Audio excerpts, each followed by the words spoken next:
Gaining some ground, making the sound, how you like that? Yeah.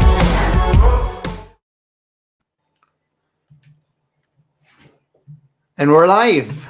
We are live. I love the music. Welcome, Jenny. Today we have a very special episode. I have been trying to get Jenny on to this podcast from the second episode, but finally we have her joining us to discuss one of my favorite topics on this channel, which is about visibility. Visibility equals impact. That is my firm belief. I've seen people's my colleagues, my friends, their careers skyrocket because of that special reason. And Jenny, if you go to her profile, her LinkedIn profile, her website, her entire website and her profile is filled with testimonials. You have no idea how many people she has helped as a mentor, as a coach. She works with teams, organizations, events, and even individuals that are high performing as senior execs, even people who are at their peak careers. So if you want to get in touch, Jenny is somebody that specializes the art of getting more visible in front of people. So Jenny, welcome to the On Point. Thank you for having me, and thank you for your patience. But I'm very excited to do this with you today. I am also super excited. So Jenny, I would want you to give us a little introduction about yourself. What do you do? And also a bit introduction of how did you become the visibility queen? So this is very interesting. The short answer to how did I become the visibility queen was actually quite by accident.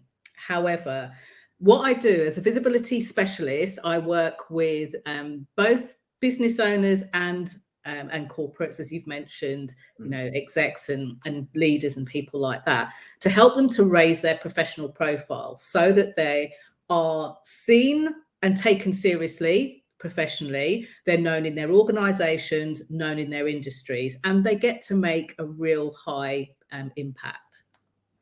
That's great. And why did you pick visibility as the secret ingredient out of so many different things that add to your growth? Well, this is why I say that how did I become the queen of being seen, the visibility person? This is why it was accidental. I think a lot of people, when they go into business, or even when they go into a business, they feel like they have to have a purpose that's all been driven and worked out and thought out and perfect. When actually what happened was, when I started doing this work in 2010, I decided, having come from a corporate background, just to be a generalist trainer, coach, mentor. And what I found was, because I really liked helping people give presentations and with public speaking, especially if they were nervous, I started to do that work. But what I noticed really quickly and really early on was that these people that had felt like they couldn't be confident suddenly not only became confident and did the public speaking, spoke out in meetings at work and things like that, but they started to report back some really amazing things. One of my clients ended up on British TV. Another one said that they were, getting lots of clients through the door. Another person had gone and helped people at a very senior level, whereas before they couldn't do it. So I was scratching my head, because here's the tip number one for anyone that's listening. When you're good at something and it comes naturally, and somebody else asks you, like, why are you so great at that? Your honest answer tends to be, I don't know. I just am, I think. So I had to look myself to find out what I was doing. So I started off by asking these people, like, what happened? What is it that I've shared with you or done that you're telling me that, thank you for your work, Jenny, you really helped me to do this. So we had a number of conversations, and then I did the second tip already, that a lot of people don't do when it comes to being visible, is they try and do it by themselves. They don't take on the services of a coach who will help you with any mindset blocks and and will be really gifted at asking you good questions just to pull your own genius out of yourself. Yeah. And they often don't work with mentors who have already trodden the path or even paths that you want to take. So I worked with both, actually, coach and a mentor simultaneously. But what I did was I wanted to pick my own brains to find out, why was this happening? What was I doing? And could I do it again? And I actually, first of all, worked with a mentor in America. And I was in a program with her for a year. So I'd be flying backwards and forwards from the UK, where I live, to America to get this training. And what I realized was, even though I was really customizing how I worked with individual people, what I realized was there were some of those steps that were repeatable and they would get people the same results. I don't believe in making people do something that doesn't feel like them. So it was like a framework, if you like, and key pillars that really helped them. No, I love it. I'm someone who loves working with people, and I am always a fan of systems. I don't believe that, if something happens once alone, I'm like, okay, that was just luck. But if you can build a system and that system can recreate the magic, that is where I am someone who is fascinated by those processes. I will study those. I'll try and pick things apart. I'm known to be creating a lot of mess when it comes to team processes, strategies. But yeah, it's like that is the art of, coming up with solutions that can be replicated for each and every one. And there will be systems that will work for a segment of your clients, and some might have a very different approach to things. But I am so aligned with, visibility being a strong part, because now, just the last 2 years, like, we have been put back into our homes, and now it doesn't matter how hard you're working, it doesn't matter how good you're doing your job. If you're not visible and your good work is not visible to the people that will impact your success, your growth, your progression, your future, it is not going to happen. It needs that visibility factor. And that's why, we have, Jenny over here, that I am going to, try and ask so many questions so I can get all the insights that, can help us all in our earlier careers. Jenny, another fantastic point that you mentioned was mentoring and coaching. I have seen people that think that, oh, I'm not at that career level where I need a coach or a mentor. And I'm like, guys, it is very simple. You don't need a coach only when you're at a senior management level. You need a coach to get there as well. So, somebody that, and Jim Rohn says that you can't change your entire mindset or the reality in a day. What you can change in one day is direction. And if you're heading in the wrong direction, a coach and a mentor can guide you, set the right direction. Because I've personally seen this. I've been creating content for almost like 5 years now, but I've actually rebranded myself this year. And a coach helped me do that, because they were asking questions that I was just answering. They were tough questions that I've just avoided for a long time. And after putting everything on a piece of paper, I was like, okay, I've been creating content, but without a set direction, without a goal, without an objective, and not even understanding who is this going to serve. And that is where I was like, okay, this is, where I would try and take this. I need to have conversations. They need to be for the people I want to serve. And then I also am someone that wants to help everyone around me build a very strong career. I know that there's a massive market out there. Everybody's helping businesses grow. I'm someone who has been an advocate of hybrid entrepreneurship or entrepreneurship. These are two subjects which have been my subject of interest. I personally think that, I know we have been given these stories that Steve Jobs started Apple from, a garage, and then Microsoft started from a garage, but they didn't start at this current day and age, because what we're looking at, we can easily start a big company from our garage. I understand. But there are people that would have really, really somehow been taken advantage if you're hired by Microsoft. And if you can create a full division within Microsoft, you are an entrepreneur. You're building a massive business. What an industry or a company like Microsoft or Facebook or Google can now provide you with, like, hey, we love your idea.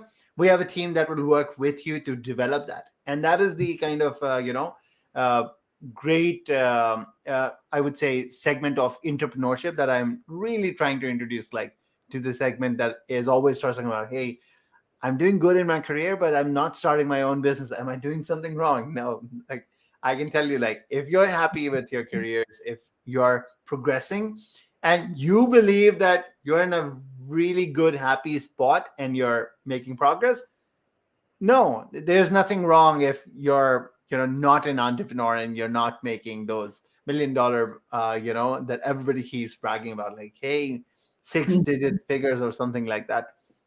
But visibility plays a massive, massive part. So, Jenny, I'm going to start because most of my colleagues are early career or middle career professionals. A lot of us have wanted to get a lot of things in our workplaces, but we are kind of shy in saying them out loud. We're kind of, I would say fearful at times of, hey, am I going to sound stupid if I tell my senior manager that I want to become a senior manager in the next 12 months or, 24 months? How do we somehow control those voices and then utilize the power of visibility to benefit in our early careers, in our teams, within our offices? So it's interesting. The repeatable process that I devised around visibility is now known as the Visibility Activator system. So it's not something that I learned from somebody and rolled out as my own. It comes from my own experiences. And in a way, the very start of the system came from me thinking exactly that. In my mind, it was, I want career progression. And I didn't really know how to get it. At the time, people were saying, oh, you just have to go to the right parties, or you have to play golf with the right person, or you have to, like, when you see this person, you have to go and kind of suck up to them. And that wasn't necessarily true. So I'm going to throw some stats out at you that are so old now, I can't even remember like the source of them. But when I kind of like started looking at being visible, it's important for people to know this. You're not looking at being visible, which is what puts the mindset pressure on in the voices. And we'll come back to that in a moment. You're looking at enhancing your career or being promoted. So here are some things, and like literally write these down. So if you think of these in percentages, 10% of people who are really great at their job, they know everything there is to know. You know, the person that you can always go over and rely on the next desk. That person can be really great at what they do, know everything about what they do, but if they're not visible, they will never get promoted. They'll never get the pay rises. And then you've got the next statistic and next kind of section of people, which is around the 27% mark. Now, these people not only know everything about everything that they do, they've got a really good reputation. They're polite, they let other people go first and all of that thing, which is actually a mindset thing, not necessarily a career thing. And they are still less likely to be visible, to get the pay rises, to get the promotions. So you need to be in like the 63% of people. So you need to be that kind of 63% who are highly visible. Yep. What this really means is that if you're sat at your desk thinking, I want to go for that job, it's not even about going and declaring it to the directors or the exec team or HR. It's about looking at being professionally visible. So how do you do that? I've got 5 steps. I'm just going to literally tell you what the 5 steps are, and we can go deeper one specifically. So I always refer to this as vibes. So I'll literally I'll put it in the comments so that people can see if I can. I probably can't actually. The word vibes. V for Victor, I for India, B for Bravo, E for Edward, S for Sierra. Now, when you are looking to be more visible, the first place to start is with the V. So obviously, to be more visible, that means being in the office. So what that also means is if you've been at the company for a long time, you're not owed a promotion or a pay rise, even if you've been loyal. What it means is showing people that you know what you do and how you contribute to the actual organization and the industry. So it's not about being a know-it-all or saying, yes, I've got the answers in every meeting. So this is hugely, hugely important. But the place to start from is the vision, which is also under the V. So underneath each of these 5 pillars, we go into depth, and we're not going to be here for 10 hours, so I won't go into everything. But the vision is like the plan. It's the marketing plan, if you like, of how to market yourself, how to market your brand. So it's really important. And this is the easiest way that I can put this. It's a bit like traveling somewhere. If I'm in London and I'm going to travel to Belgium, for example, by car, I need to know that I'm going to Belgium. It's not enough for me to say I'm going somewhere, east, west, or somewhere like that. It's not even really enough for me to say I'm going to maybe this country, because when it's vague like that, it's almost like we don't carry the self-belief that we can actually do this. So having that vision gives us focus. It means that anytime we get nervous or scared or hear the voices, we can recalibrate and say, this is the direction that I'm going to. Yeah. And this is another reason I loved what you brought up when you were speaking there. This is another reason to hire a coach, because a coach will help to take your vision and help you to make it real. A coach shouldn't be demanding that you have to do something in a certain way. So in terms of your destination, the coach will ask questions, uncover what might stop you, any fears that you have, help you with any mindset stuff, and then help you to be able to step by step go towards that destination. This is hugely, hugely important. Now, the other surprising thing that I've been talking about for at least 10 years, but people think only came about in the pandemic, again, under the first step, the V, is video. Yeah. People often think video only becomes important if you are a YouTuber or if you are, Instagram stories and all of that kind of stuff, an influencer. But actually, video becomes very important corporately as well. You might be going for an internal role and you might be video interviewed because the people interviewing you might be in different places. And not enough people pay attention to their visibility on video. And that's a whole nother topic for a whole nother time. But do know that if you are on Microsoft Teams or Zoom or any of the other video conferencing, you need to be able to convey credibility to be visible. If not, you kind of lose out. It doesn't mean being very technical, doesn't mean buying lots of equipment, but it means like knowing how to sit, how to use video body language, which is very different from physical in-person body language. So the first step, and I would invite any of you, like if you are thinking, well, Jenny, I know this already, I'd invite you to build on what you've heard me say. So where you know it already, how can you build on that? How can you do more of that? How can you hone that art? Or how can you achieve mastery? If it's new to you, have a look at the one that you think will be the most relevant to you. And I would suggest start with vision. So that's the first step in the process. Shall I pause there in case? No.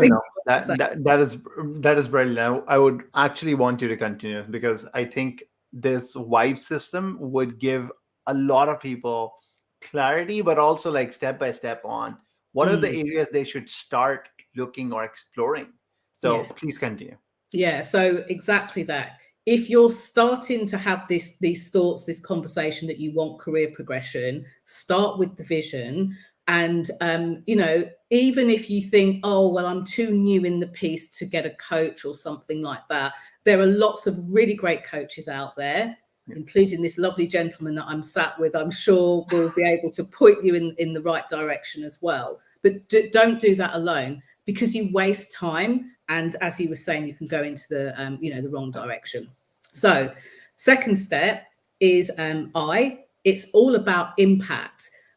We need to make an impact, and sometimes people shy away from this. What I've noticed over the years is this becomes quite gender different.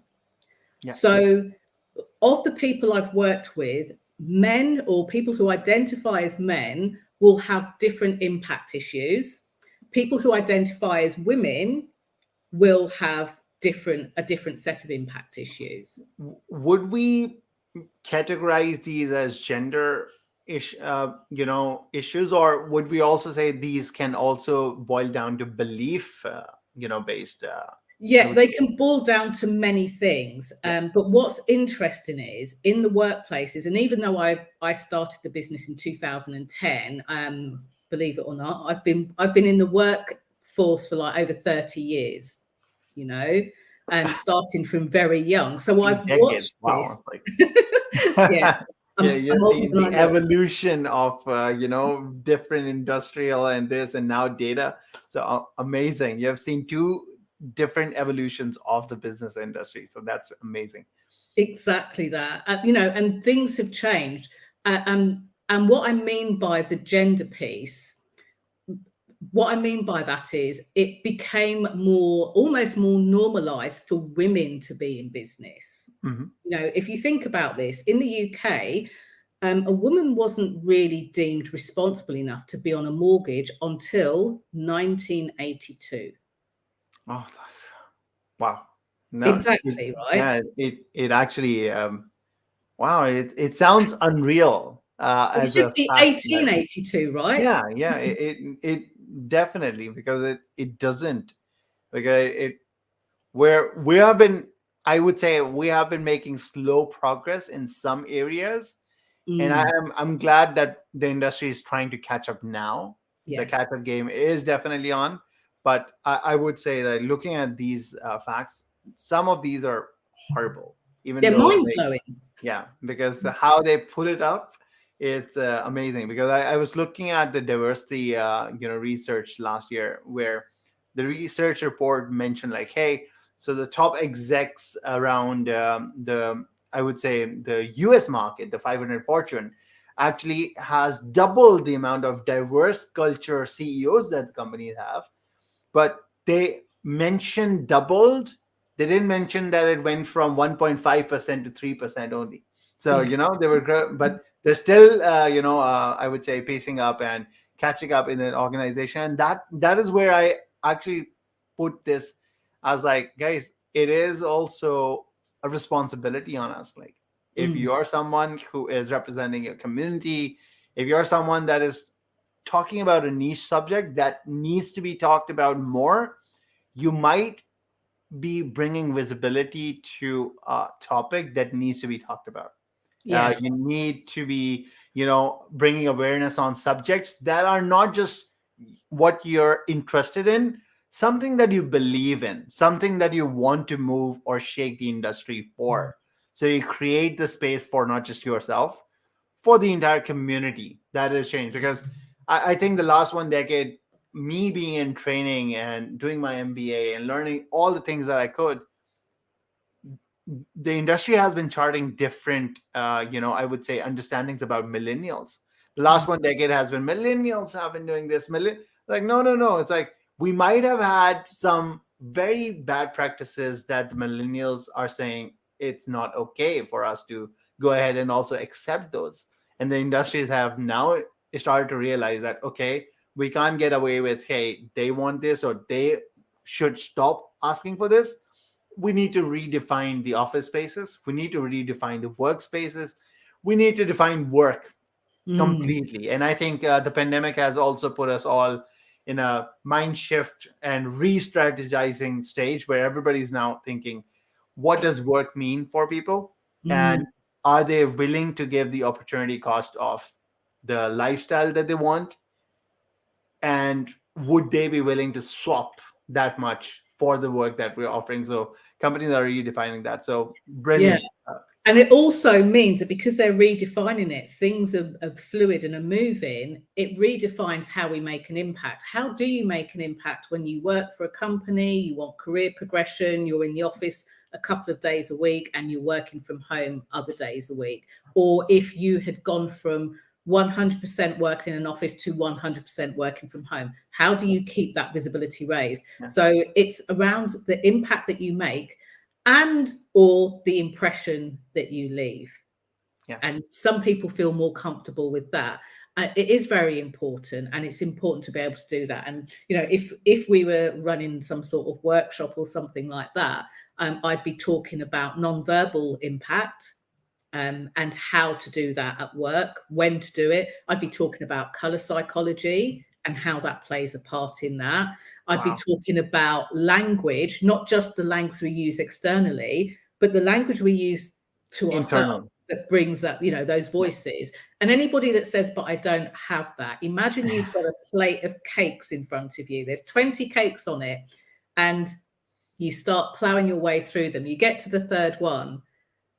Where does that voice come from that says, oh, I think I've had enough. I perhaps shouldn't eat anymore. I should leave some for somebody else. Yeah. I could take some home for the kids. Where's that voice? We all have an internal dialogue. So Yes. I'm not saying anything untoward. Yeah. So that's the impact part. So third part is a biography. Now, we used to put a lot of emphasis on our CVs. But actually, whilst it's important for somebody to know where you've been, where you're looking to go to, where where you've come from in terms of your work or career path, even if it's internally and it's the first company and you've kind of tried different roles there, what is actually capturing people is your ability to share a story. Now, why does this become important? It becomes important when you're sat in a meeting, online or in person, and you need to convey credibility. Yeah. I never, ever condone anybody to make up any stories, but there are sometimes ways that you can get a point across. And for those of you working, with different products and services, you might not be the person telling the story. So I haven't told my story about how I got into this work.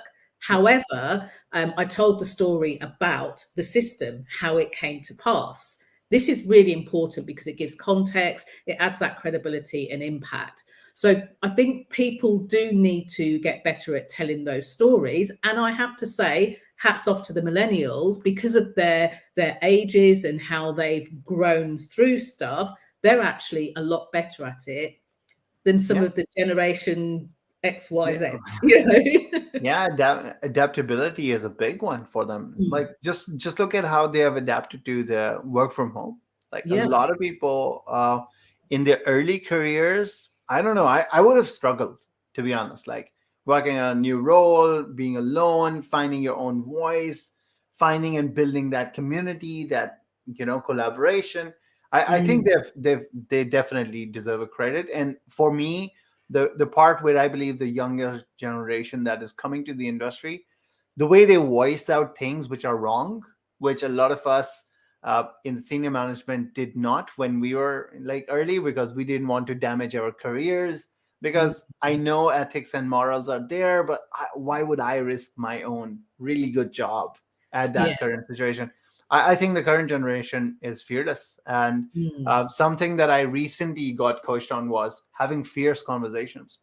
I've been recently trained on not avoiding, conversations that might put you in a tough situation. No, have the conversations that might put you in a tough situation, because you're tackling problems when they're smaller rather than, allowing them to become big problems, damage complete people and, their stories, sometimes their careers, because sometimes you might think in a way that, hey, I should just tell them a nice feedback rather than an honest feedback. But that honest feedback has allowed me to grow. In the last, decade, I've had managers where I was like, I hate him or her. How dare she say that to me? And then arrive 2 days, 3 days later, I'm like, she's right. I need to work on it, because if this is a beast I don't slay or don't control, or if I don't make peace with this thing of my past, I'm allowing it to control me rather than me being in control of the situation. So, having those fierce conversations is definitely something to tackle on. Yeah, I'll come back to that actually when I get to the fifth step, because that's very, very important. And on the working from home piece, what I think is interesting, I mean, I'm so grateful. Not only was my business already used to working from home way before the pandemic, I was reflecting on this the other day. I started working from home in about 2003. Amazing. So I feel like a veteran in this. Mm-hmm. And there were some things that I noticed earlier on. So sometimes people have this whole split between, they know they're working from home, they can't be seen, so they like put on double shifts. So instead of having an 8-hour day, they're now working 16 hours in case people think they're not working hard. And one of the things that I found, one of the kind of biggest skills for working from home or off-site was around focus, where we put our focus. So I'm going to say some things that might sound basic, but this will help with your focus, therefore your mindset, therefore your visibility. So first things first, it can be tempting to get up, watch the breakfast news while you have, your breakfast. However, when you start your day, if you are watching the news, what can quickly happen is it can spiral into something else and something else. And of course, these days, social media as well. If you're going on social media first thing, it's actually designed to keep you on there, to keep you clicking.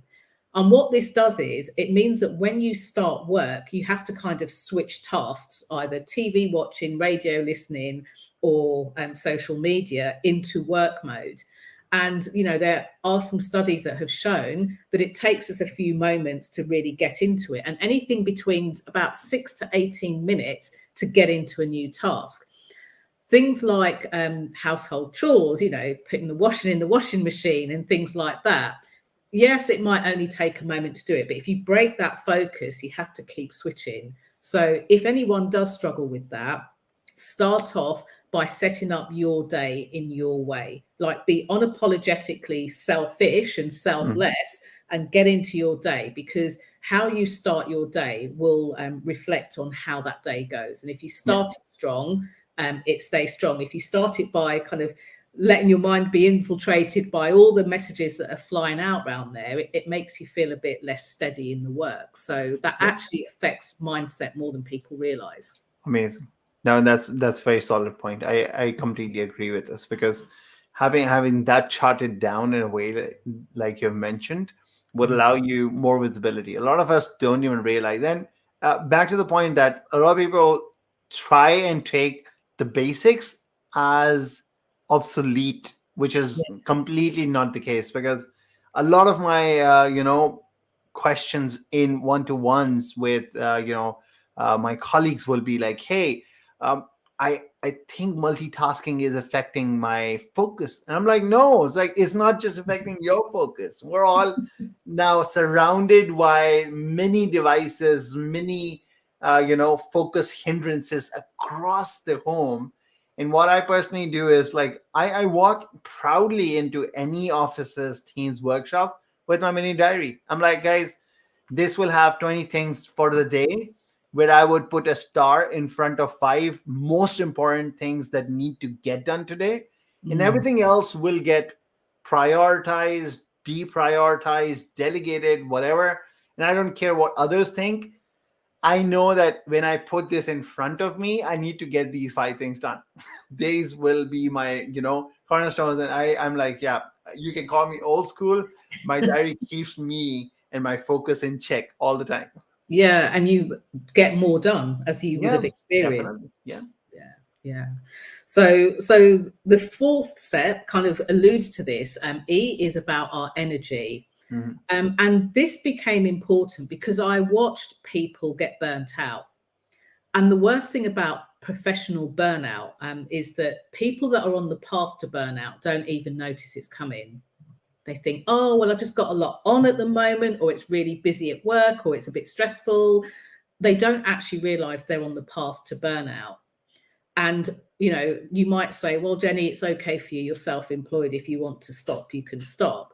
And I think the answer is to really look at our energy levels, both physically and mentally, so that we don't overcommit, and we give ourselves the space creatively to be effective at work. Because if you are gunning for that job and you like, I really want this job, and you're working like 20-hour days and burning out and making mistakes and forgetting things, you're not putting yourself, well, you're being visible, but for the wrong reasons. You're putting yourself as visible, but not the person to go to about what you do.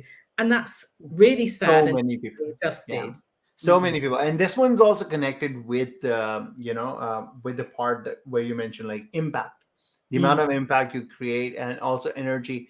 I want to mention a small example. Like, this is like early school, like college days, where a coach came into our school, and what she did was she was like, I want all of you to run straight with all your energy to that end and come back.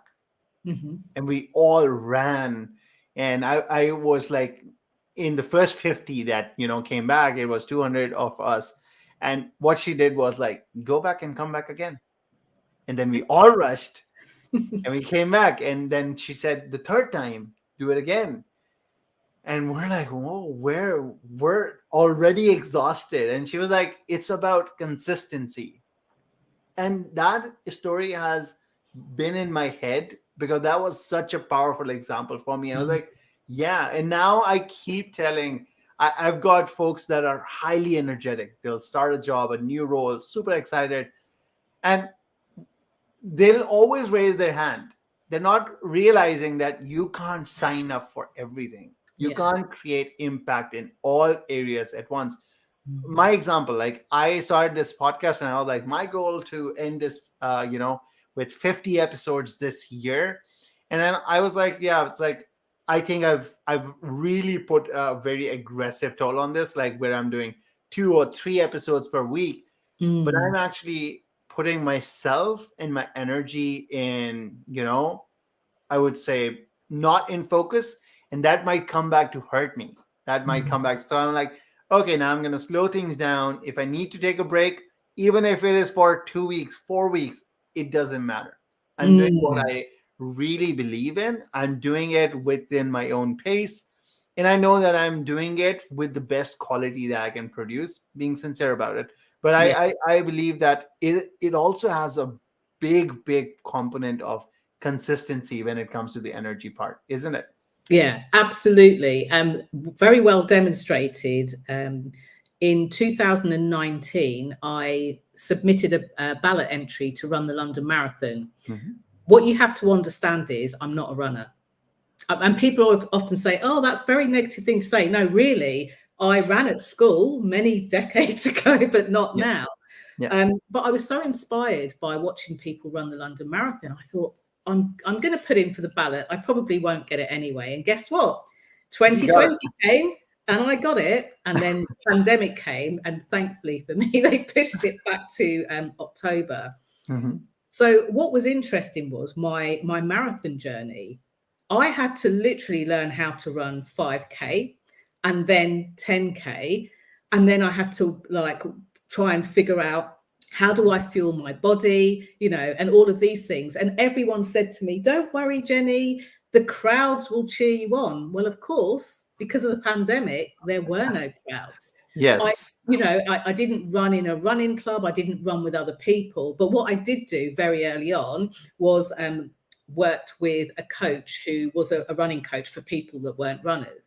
And the point that I want to make about consistency, can you imagine if I trained for that marathon by trying to run it in, what was the record? Was it about 2.5 hours, 2 3/4 hours or something? If I had tried every time to go out the door and run that way, I would have burnt out early on. So it was about, training. It was about looking at the separate elements. It was about learning to breathe well. Learning, for me, mindset was huge. I had to try and stop telling myself a minute into running that I wanted to stop because I was tired, So all of these different elements, but I tackled them individually, and I, worked with a coach which helped with this. So it's the same thing when it comes to our energy. People put a lot of focus on the first 100 days, especially as an exec role, when actually the first 100 days isn't designed for you to go at it so far that you burn out.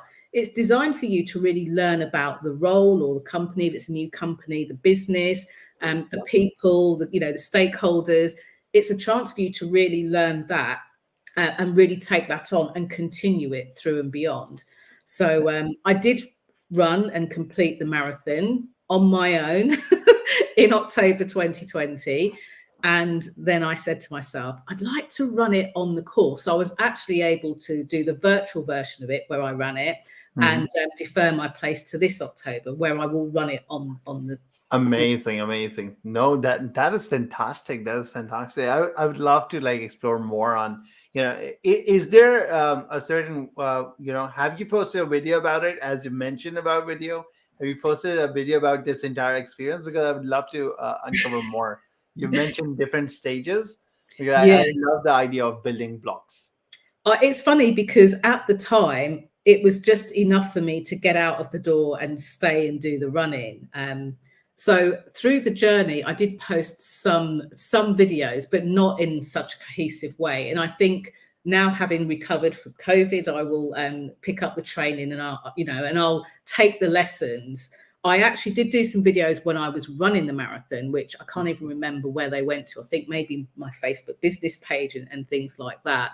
But a marathon teaches you so many things about how you think about yourself, about others, about tenacity, about skill, all sorts of things. I do highly recommend it. Run a marathon just once. You learn a lot about yourself.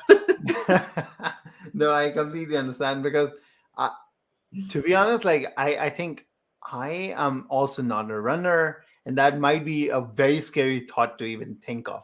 That's why I wanted to do it, because I wasn't a runner. I kind of wanted to prove to myself that I could do something. If I was to give you a spoiler alert for the key mindset nugget that helped me in all of that, as I got closer to the marathon, I knew that I needed to get 26.2 miles in my legs. So you're supposed to taper down a few days before. So before that period, in the space of 5 days, I split the 26.2 miles into 3 runs. And I went out the first day and I did the first run, rested, went out the next day, did the second, rested, and then and did the next run. And that had me know, okay, in that short space of time, I have run 26.2 miles. If I can do it over those, kind of 5 days, I can definitely do it over. I had up to 24 hours to run it. I didn't take 24 hours, but I could definitely do it. And knowing that I had a point of reference for myself was one of the biggest mindset tools. That's very good. And I really, you mentioned tools. How important, you mentioned systems where coach comes in, the guidance comes in. How important were tools that allowed you or assisted your growth and achievement of that goal? Well, importantly, and again, you alluded to this right at the beginning about looking at systems and frameworks and breaking them. It's important, and I'm sure that this comes from its roots in neuro-linguistic programming, or NLP. The person that I learned mine from told us always to make sure we tested something out. So you test it out. If it works, brilliant. If it doesn't work, you go back and trial it out again. You kind of fix whatever that thing is. Then you test it. So test, operate, test. And once it works and it does something for you. So this system not only worked for me, I actually created this because in the space of 2 years, I got significant pay rises and I was promoted 3 times just within this 2-year piece. Yeah. So I knew that I tested it and the operation worked well for me, but I didn't know at the time that it would work as repeatable steps for so many other people. Yeah. So never be afraid to test something out. That's something. To try and break it and keep going. That's what I would say. That is great. That is great. And now I'm very curious of what the last S stands for. Of course. So the last S is actually about 2 things. It's about speaking and it's about sales. Now, you might be thinking, Jenny, I'm looking for a pay rise. I'm looking for a promotion. I'm not looking to sell things. Well, you always have to sell yourself. So whether you are in a meeting and maybe on your appraisal, maybe you're the person that's been told, need you to speak up a bit more in meetings and speak out more in meetings. Yeah. Or maybe, and you'll find this when you're looking at reviews and things with staff. We talked about this a little bit in the bio step, but visibility for difficult conversations, I literally pulled that strand out of this piece, our ability to sell ourselves, especially during the pandemic, where so many different topics of conversation were out there. And a lot of people were saying, I want to say something, but I don't want to get it wrong. I don't know what to say. Yeah. Just because you feel like that doesn't mean you shouldn't say it at all. So like really advocate and demonstrate allyship where you can. And if you want to, but you don't know how, make sure you know people that fit within those buckets, if you like, so that you can be a good ally. Yes, you will get it wrong, but your ability to be able to sell yourself does come from your ability to be able to have conversations, good, bad, and ugly, you know, not to lose your temper or anything else like that, but just to be able to have them. And there are a number of frameworks under there that I actually help people with, whether it's, you know, you're the person appraising a member of staff or a team member, or being appraised, so that you have a structure to work with. But the other part of that is speaking. And again, you might be tempted to think, oh, but I'm not a public speaker, I don't have a podcast. Your ability to be able to professionally communicate is really important. And it's okay to say, I don't know. But then is it, I don't know, let me find out? Is it, I don't know, somebody's on it? Is it, I don't know and I don't care, it doesn't align with my values? Like, what is it? So being able to convey that in a professional way is probably one of the higher points in being highly visible. I love it. I love it. No, especially the I don't know that is so true. It actually stems down from your attitude, because I know so many people that were given roles because they had so many of different ingredients that we have discussed so far, and they were given because they had that attribute of I don't know, let's find what might or who might help me with this, rather than I don't know and I don't care, because that's not the, you know, the right way.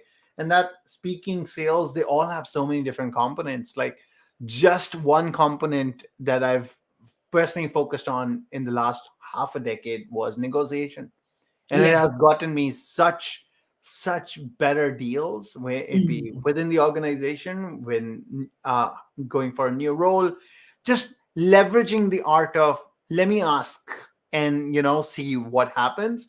And I've been surprised on, like, let me ask has gotten me so many different things, so many different you know, shocks, to be honest, because I was like, I never thought this could work, but I had never tried it before. So, you know, speaking out and just letting them know, and just even letting, you know, your organization know, like, I'm very passionate about this, I would love to do something like this.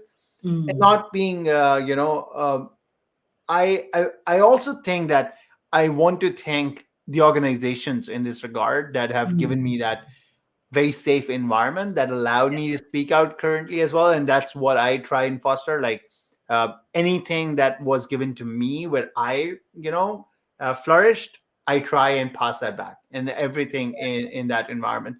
But I completely understand that people might not want to speak or sell themselves, but they need to understand that within a job, within a role, within outside, with your friends, colleagues, within a random party, you are doing some kind of selling. It's selling your personality, or selling your business, or selling your style, or selling the way you speak even. It's not always about like a business deal that I close and like, hey, you need to start or make that purchase. That is a very powerful point. Yeah, there is. And I want to reflect back one of the points you made. It's almost like the gratitude of this, because I I do still, all these years later, feel some way when I say, yeah, you know, I had incremental, actually quadrupled my salary, and you know, and all of that. But what I'm really grateful for, and this kind of goes back to the impact point, I could have sat in the space that said, oh, maybe I can't do this. Maybe I'm in a male dominated industry, or maybe, you know, people don't expect it of me. And I would say to anybody that has that, let that pass through your mind for a moment, but don't rely on it. Yeah. And also, I was only able to do that because the environment I was in and the company that I was with encouraged me. And the most important piece about my own visibility journey isn't all the successes, it's the gratitude for those people that played a part, those spaces. And then what happened after, when I left that role and went to another role, the crisis of confidence that I went through, and I didn't have that environment or space.